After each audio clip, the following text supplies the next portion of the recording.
many more times than even the president himself, kwa sababu ni kazi ya naibu wa rais kuprofile kazi ya serikali. Na wauliza nyinyi, KTN, Citizen, NTV, mulimuona Rigathi ameenda kuongea barabara siku moja, sitima siku moja, program ya UHC one day? What? For 2 years he never stepped in any station kusema program ya, wacha hata station, hata in public kuongea mambo ya serikali. Sawa, mimi nikamueleza, my brother, you know, manifesto tumeandika housing, manifesto tumeandika universal health coverage, manifesto tumeandika tutasort out mambo ya walimu, manifesto tumeandika, na manifesto si gazeti.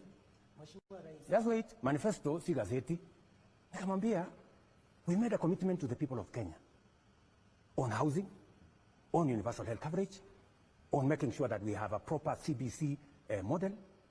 Sasa kama huwezi kutetea, kama huwezi, na wewe nimekupatia mamlaka, hakuna kitu tumepitisha kwa cabinet ambayo haijaenda kwa ofisi ya deputy president kama chairman wa committee za cabinet.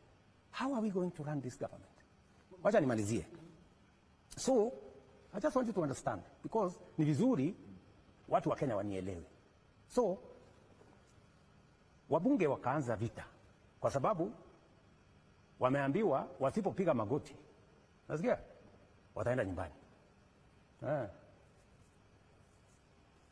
So ikafika mahali hapo sasa nikaelezana na huyu bwana, sasa my friend, please punguza vita na hawa watu wote. Sasa ikanifikia mimi, mimi sasa, unajua, mimi naweza kukufanya one term president usipofanya hii, usipofanya hii, usipofanya hii, nahitaji bilioni 10. Wewe unajua bilioni 10 bwana Waweru? Bilioni 10 ndio niende niongee na watu ya Mlimani, you know, nikupangie siasa, sijui nifanye nini. Mimi nikaona hapa, nikamwambia I will not do it. Wacha nimalize.